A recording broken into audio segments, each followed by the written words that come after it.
I think I told you about my first car. It was a Corvair. I believe so, and that's the one you got into an accident with, which I would like to hear that story again. With a lot of cars. This is Story Time, which we will be calling Motor Tales, compliments of Philly B.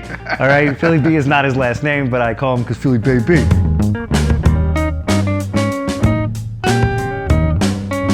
What year is the Corvair that you had? 61. The 61 Corvair? I had it only 10 days. The problem was the car wasn't in great shape, and the mechanic that was supposed to have tuned it up couldn't get it to run right, so he fast forwarded the idle on it.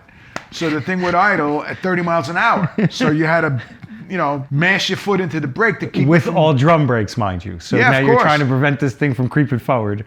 It would jump at you. You had to really, you got your foot in the brake, and then you take it for the by itself. Was it audible? Could you hear this thing?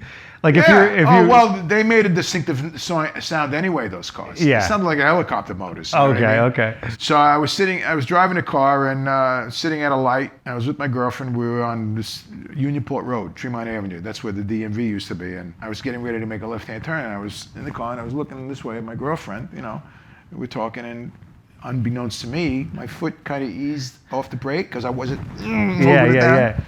Next thing I knew, I was in the hospital. Really? You don't remember it? No. It's the only time in my life I've ever been knocked out. I was unconscious. And she was, oh my God, when I saw her in the hospital. She was in the same hospital. Yeah. Her face, 2 black eyes, broken nose. It was bad. I didn't have collision or anything like that. Yeah, the car was gone. Yeah, car was gone. I brought it back to the house. I have a picture of it somewhere. I don't know where it is. And I had this bandage around my head. I had stitches in my ear all across the top of my head. Wow. I was pretty lucky, I guess. So what year is this? Probably 67. Believe it or not, it wasn't really all that old. The cars didn't last.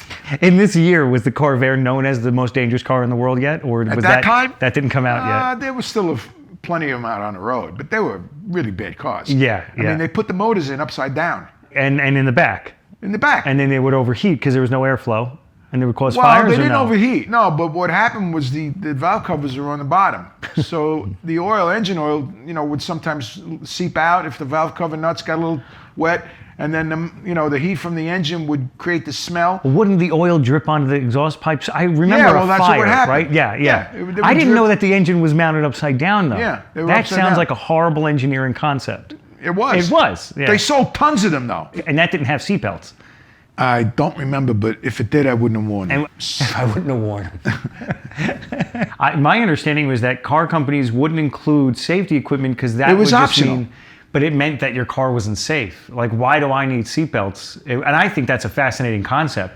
You know what I mean? People putting things in the car to help you survive. I know people to this day that still don't wear seatbelts. They have these little devices that they put in the... yeah, it's the dumbest friggin' thing. Of course I mean, it's proven that these things work now. I mean, between that and airbags.